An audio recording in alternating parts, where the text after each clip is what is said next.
नमस्कार, भगीरथ प्रयास में आपका स्वागत है। मैं हूं धर्मेंद्र शुक्ला। खबर आज आपके बीच वो बताने चल रहा हूं, उस बात की चर्चा करने चल रहा हूं जिस बात को लेकर के आज पूरे देश में ऊहापोह मचा हुआ है। जी हां, विकास दुबे के एनकाउंटर से उत्तर प्रदेश में एक बार फिर जातीय राजनीति शुरू हो गई है। अपने आप को हमेशा जातीय राजनीति से परे बताने वाली भारतीय जनता पार्टी अब विकास दुबे एनकाउंटर मामले को लेकर विपक्षी पार्टियों के निशाने पर है। विपक्षी पार्टियों का आरोप है कि योगी सरकार में ब्राह्मणों की जितनी हत्या हुई है उतनी और किसी सरकार के कार्यकाल में नहीं हुई है। अब तक सरकार की अकर्मकता और मूक सहयोग से ब्राह्मणों की जहां हत्या होती रही, वहीं अब सरकार खुद ब्राह्मण बाहुबलियों को निशाने पर लेकर उन्हें अपना टारगेट बना रही है। ऐसा इसलिए कहा जा रहा है क्योंकि चुनाव के समय उत्तर प्रदेश में ब्राह्मणों का अहम रोल होता है। विपक्षी पार्टियों के आरोप में कितनी सच्चाई है या तो प्रदेश की जनता ही जानती है। यहां हम उस सच्चाई और झूठ की पड़ताल नहीं करेंगे। हम पड़ताल इस बात की करने जा रहे हैं कि क्या वास्तव में उत्तर प्रदेश में भाजपा सरकार के कार्यकाल के दौरान जातीय राजनीति उभरी है। यहां इस बात को ध्यान में रखना होगा कि 90 के दशक से लेकर आज तक उत्तर प्रदेश का भविष्य जातीय राजनीति तय करती रही है। भारतीय जनता पार्टी भले ही इस बात का दावा करे कि भाजपा जातीय राजनीति नहीं करती है, किंतु राज्य की मौजूदा योगी सरकार के इस कार्यकाल को देखें तो अप्रत्यक्ष रूप से यह स्पष्ट होता है कि भले ही यह एक योगी की सरकार है, परंतु इस सरकार में जो भी जाति विशेष को महत्व दिया गया है। उत्तर प्रदेश के मुख्यमंत्री योगी आदित्यनाथ भगवाधारी हैं, मठाधीश हैं और महंत हैं। इसके साथ ही वह जन्म से ही क्षत्रिय भी हैं।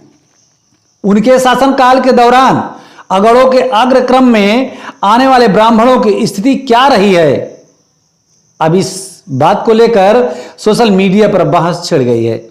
सोशल मीडिया पर इन दिनों एक मैसेज तेजी से वायरल हो रहा है जिसमें कहा जा रहा है कि योगी सरकार के कार्यकाल में उत्तर प्रदेश में ब्राह्मण परिवार सुरक्षित नहीं है, फिर चाहे वह गरीब है, मध्यवर्गीय हो अथवा विकास दुबे जैसे बाहुबली हो। सोशल मीडिया पर कहा जा रहा है कि इस सरकार की नीतियों के चलते उत्तर प्रदेश में सामाजिक विषमताएं बढ़ रही हैं, जिसकी वजह से ब्राह्मणों को लेकर समाज के अन्य तबके में जहर फैल रहा है अथवा फैलाया जा रहा है।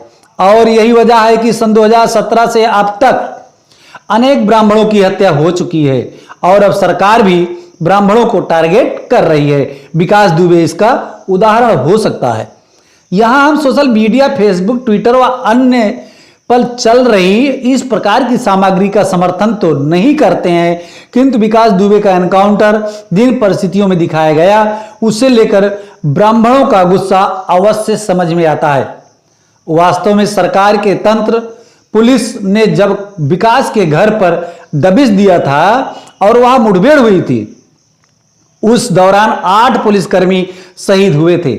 उसी समय पुलिस को चाहिए था कि वह घेराबंदी करती और विकास को उसी के घर में ढेर कर देती, किंतु सरकारी पुलिसिया तंत्र ऐसा नहीं कर पाया। 9 जुलाई की सुबह विकास दुबे उज्जैन महाकाल मंदिर से गिरफ्तार होता है अथवा वह समर्पण करता है और मध्य प्रदेश पुलिस बिना ट्रांजिट रिमांड के उसे उसी दिन उत्तर प्रदेश पुलिस को सौंप देती है।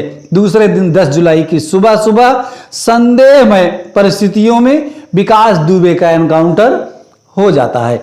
इसके पहले कानपुर के चौबीपुर थाना क्षेत्र के अंतर्गत आने वाले बिकरू गांव के विकास दुबे के घर को सरकारी तंत्र ढहा देता है। वास्तव में सरकार की ओर से किए गए इस कार्य की सराहना सामाजिक तौर पर बिल्कुल भी नहीं हो रही है। ज्यादातर लोग सरकार के इस कदम की आलोचना कर रहे हैं। प्रदेश के सभी गांव और चौक चौराहों पर आज यदि किसी बात की चर्चा है तो वह है विकास दुबे के एनकाउंटर की। यहां चर्चा से जो बात निकलकर सामने आ रही है वह यह है कि सरकार को इस प्रकार का एनकाउंटर नहीं करना चाहिए था। ऐसा करके सरकार ने यह जता दिया है कि उसे न्यायालय पर भरोसा नहीं है। न्याय तंत्र पर जब सरकार को ही भरोसा नहीं है तो आम जनता न्याय तंत्र पर कैसे विश्वास करे, कैसे करेगी विश्वास आम जनता। हालांकि सरकारी तंत्र पुलिस विभाग का कहना है कि पुलिस ने मजबूरी में आत्मरक्षा में विकास दुबे पर गोली चलाई थी, किंतु पुलिस जो थ्योरी पेश कर रही है लोग उस पर विश्वास नहीं कर पा रहे हैं। लोगों का कहना है कि यदि उसे भागना ही होता तो वह आत्मसमर्पण करता ही क्यों।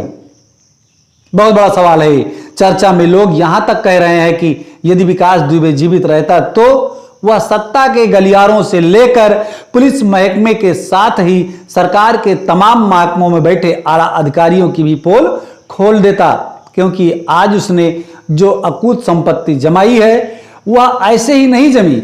निश्चित तौर पर इसमें कहीं ना कहीं सरकारी तंत्र भी शामिल रहा है, इससे शायद ही कोई इनकार कर सके। बहरहाल यह लोगों की चर्चा है, जितनी जबान उतनी बातें। अब हम आपको वायरल मैसेज पढ़ाते हैं जिसमें यह बताया जा रहा है कि 2017 से अब तक कितने ब्राह्मणों की हत्या योगी सरकार के कार्यकाल में हुई है।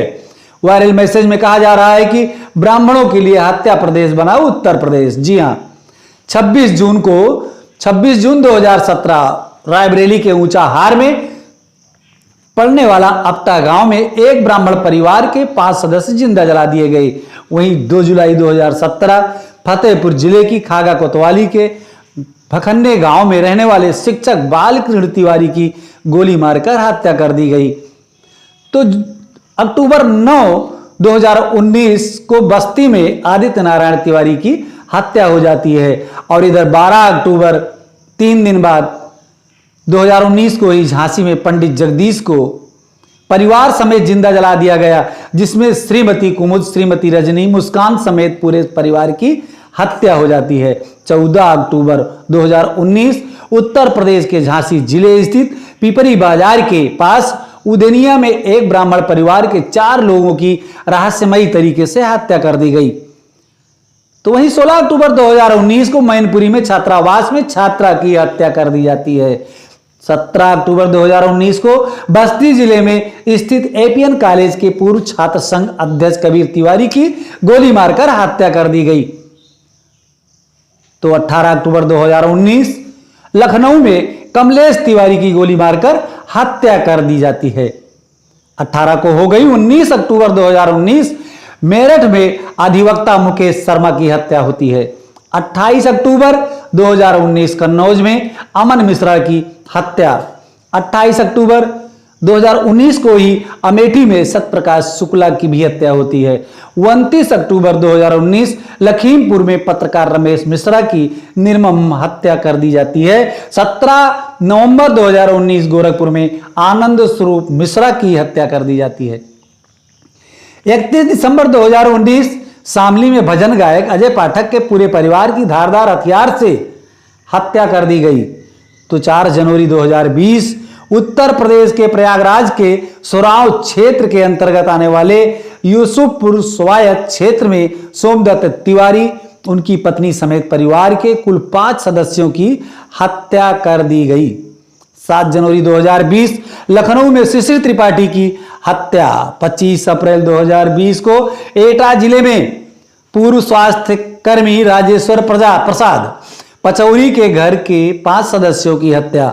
7 मई मेरठ में अनुज शर्मा की हत्या। 14 मई आगरा में सतीश शर्मा की हत्या।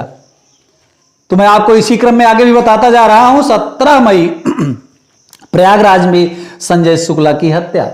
18 मई अमेठी में प्रमोद मिश्रा किसान यूनियन नेता की हत्या। 20 मई रामपुर में अनुराग शर्मा की हत्या। 22 मई मेरठ परतापुर में हिमांशु शर्मा की हत्या।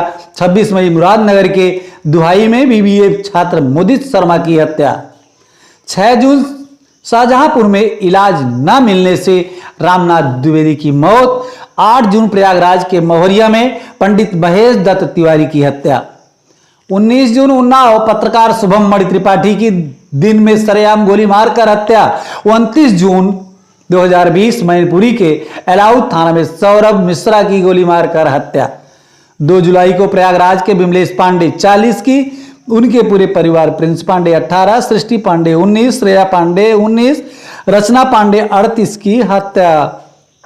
7 जुलाई को सुल्तानपुर में सपा नेता विजय शुक्ला की हत्या। 10 जुलाई 2020 को कानपुर के विकास दुबे का कानपुर में 15 किलोमीटर दूर रहस्यमय परिस्थितियों में एनकाउंटर कर दिया जाता है।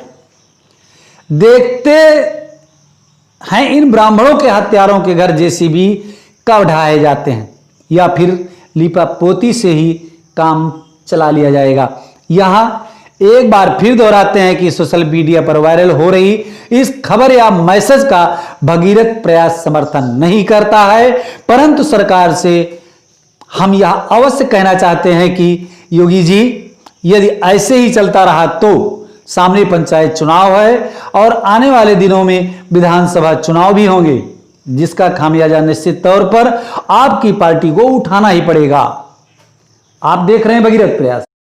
भगीरथ प्रयास न्यूज नेटवर्क के लिए लखनऊ से ब्यूरो रिपोर्ट। और हम आपको आगे अभी अपने कुछ मेहमानों से मुलाकात करवाते हैं। बने रहिए हमारी खबरों के साथ, देखिए आगे की रिपोर्ट। हाल में ही विकास दुबे का एनकाउंटर हुआ, हर जगह इसकी चर्चा हो रही है, इस पर आपकी क्या राय है? पहली बात तो जो कुख्यात अपराधी हैं इनका एनकाउंटर होना चाहिए। न्याय व्यवस्था पे भरोसा नहीं है, कोई भरोसा नहीं है। कहाँ है भरोसे वाली बात? कहाँ है इसमें? कहाँ नजर आ रही भरोसे वाली बात? बताइए आप। जब पुलिस को खुद भरोसा नहीं, यदि विकास दुबे की इस प्रकार से हत्या न की गई होती तो इसमें बड़े बड़े मिनिस्टर, बड़े बड़े नेता, बड़े बड़े पुलिसकर्मी, वो इसके सब थैली के चट्टे बट्टे थे, उनका भेद खुलता नहीं। तो आप ये कहना चाह रहे हैं कि उसका जो एनकाउंटर हुआ वो सही हुआ? बिल्कुल सही हुआ। ऐसे अपराधियों का एनकाउंटर बिल्कुल होना चाहिए। जहाँ तक हमारा अंदाज है, हम लोग ग्रामीण के आदमी हैं, जो प्रकार से हम लोग न्यूज देख रहे हैं, जो वायरल हो रहा है, उस हिसाब से अगर देखा जाए तो इसको हत्या कहा जाएगा, इनकाउंटर नहीं। अब तक तो ये हत्या पुलिस वाले करते हैं तो ठीक है, जायज है? नहीं, जायज तो नहीं है। अगर वो आईजी डीआईजी को जेब में रखता है और 5 मिनट के अंदर में ट्रांसफर करने की क्षमता रखता है, तो क्या आप समझते हैं वो महज सिर्फ एक अपराधी है? नहीं, ऐसा नहीं है।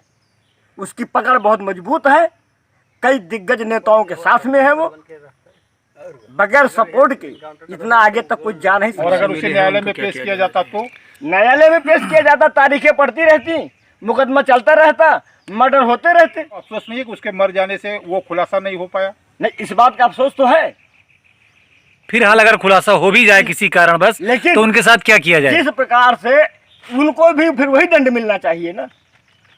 जुर्म करने वाले से बड़ा अपराधी जुर्म सहने वाला। जब पुलिस को ही कानून पर विश्वास नहीं है, अगर पुलिस को कानून पर विश्वास होता तो जिस प्रकार से उसकी हत्या हुई जी, जैसा कि पुलिस कहती है कि हमने इनकाउंटर किया जी, लेकिन जनता कहती है कि उसकी हत्या हुई जी, यही दो बातें हैं ना। हाँ। तो अगर पुलिस वालों को कानून पर विश्वास होता तो उसके साथ में ऐसे हत्याकांड क्यों किया जाता? उसको कानून सजा देती। इससे पहले तो मैं आपका परिचय चाहूंगा जी। किसान हूँ। विकास दुबे इस बात को लेकर के एनकाउंटर हुआ, हत्या हुई, क्या हुआ, कैसे हुआ, आपके भी जहन में तमाम सवाल उठते होंगे, इस पर कुछ कहिए। जी, विकास दुबे ने अगर वो कुख्यात था तो उसको पुलिस को न्यायपालिका में ले जा करके उसको न्याय दिलवाना चाहिए था जी। अब न्याय करना मजिस्ट्रेट का काम होता है जी, पुलिस तो मजिस्ट्रेट है नहीं जी। तो जिस प्रकार से विकास दुबे की हत्या की गई है जी, उसको मारा गया है, उसे हत्या ही कहूँगा। मैं ये बात कह रहा हूँ कि मैं तुम्हारे पास सरेंडर कर रहा हूँ जी, और आप दिखा रहे हैं कि हमको लेके भाग रहे हैं। मीडिया वालों को रोक लिया गया जी। क्यों रोक लिया गया? जब तक मीडिया साथ थी तब तक गाड़ी पलटी नहीं हुई। वो कुख्यात अपराधी का एनकाउंटर या हत्या ऐसा नहीं होना चाहिए, कदापि नहीं होना चाहिए। जब वो सरेंडर कर रहा है तो उसका हत्या नहीं होना चाहिए। आपसे मैं एक क्वेश्चन करना चाहता हूँ कि हजारों आदमियों को उड़ा देने वाले आतंकवादी मिलते हैं तो उनको क्यों न्यायपालिका में, कोर्ट में पेश किया जाता है, उनको क्यों नहीं उड़ा दिया जाता है? सवाल पूछ रहे हैं हाँ, हम ये सरकार से ही पूछ रहा हूँ जी। कि अगर ये 8 पुलिस वालों को मारने वाला कुख्यात जी जो सरेंडर कर रहा है पुलिस के सामने, जी उसको रास्ते में ला करके मार दिया जाता है, तो जो यहाँ 100-200 आदमियों को बम से उड़ा देते हैं, उनको क्यों नहीं इनकाउंटर किया जाता? उनको पकड़ के क्यों सरेंडर कोर्ट में करवाया जाता है? कोर्ट के सामने क्यों पेश किया जाता है?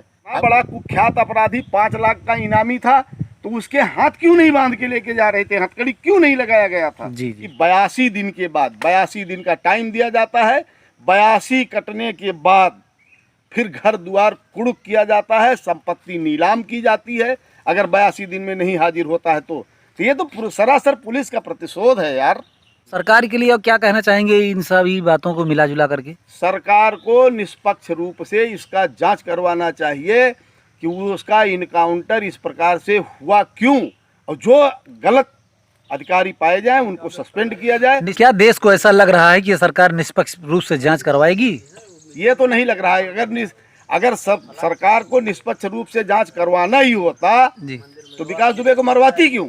कानपुर के विकास दुबे एनकाउंटर को लेकर आज देश भर में विभिन्न प्रकार की चर्चा चल रही है। इस संबंध में मुझे सिर्फ इतना कहना है कि जिस प्रकार का यह एनकाउंटर हुआ है वो पूरी तरह संदेहजनक सवाल उठाए जा रहे हैं, वो बिल्कुल सटीक हैं। इसका जवाब उत्तर प्रदेश सरकार को देना चाहिए, उत्तर प्रदेश की पुलिस को देना चाहिए। एसआईटी जांच निश्चित की गई है, एसआईटी जांच होगी, लेकिन उससे पहले उत्तर प्रदेश के मुखिया योगी आदित्यनाथ जी को इस बात का जवाब देना चाहिए कि ये इनकाउंटर कितना सत्य है।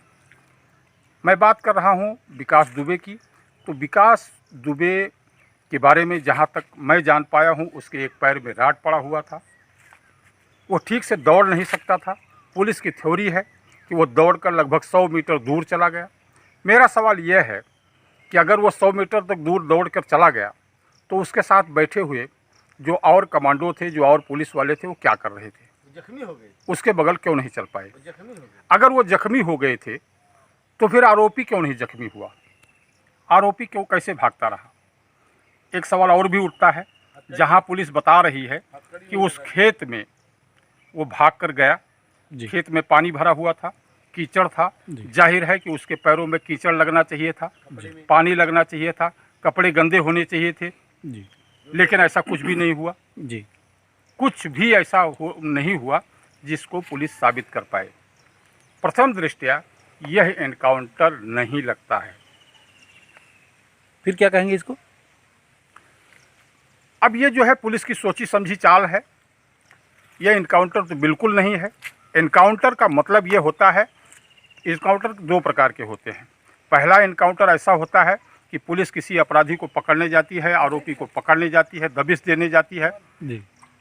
सामने वाला आरोपी अपराधी गोलियां चलाता है या पुलिस पार्टी पर हमला करता है। पुलिस अपने बचाव में जो कुछ भी करती है, चाहे वो गोली चलाए या और किसी हथियार से अपना बचाव करे, उसे एनकाउंटर कहा जाता है। दूसरी परिस्थिति ऐसी होती है कि पुलिस किसी आरोपी को लेकर आ रही है, वो भागने की कोशिश करता है और हमलावर होकर वो पुलिस पार्टी पर फिर हमला करता है, वो एक प्रकार का एनकाउंटर होता है। यहाँ ये दूसरे प्रकार वाला एनकाउंटर कहा जा सकता है। दूसरे प्रकार वाला एनकाउंटर ये सटीक और सत्य, इसकी विश्वसनीयता इसलिए मानी नहीं जा रही है क्योंकि पुलिस जो थ्योरी पेश कर रही है वो पूरी तरह गलत लग रही है। पुलिस की थ्योरी पूरी तरह गलत लग रही है। क्यों? क्योंकि 8 पुलिस कर्मियों का वो हत्यारा था। पुलिस के बकौल पुलिस के अनुसार 8 पुलिसकर्मी उसकी गोली से शहीद हुए थे या उसके लोगों की गोली से शहीद हुए थे। 5 लाख का उसके ऊपर इनाम था। उसे दुर्दांत अपराधी घोषित किया गया था।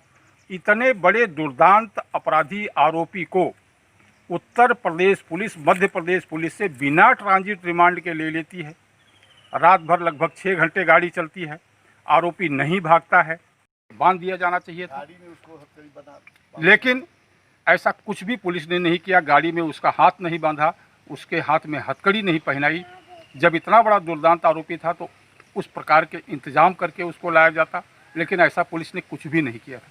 ये सब कुछ साफ कर रहा है कि पुलिस की मंशा उसको कोर्ट तक पहुंचाने की थी ही नहीं।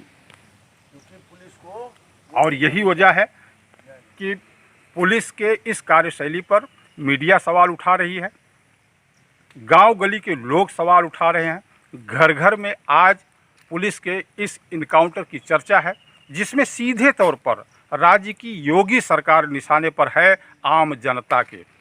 जी, योगी सरकार को इसका स्पष्टीकरण देना चाहिए, जनता को देना चाहिए, मीडिया को नहीं, जनता को देना चाहिए।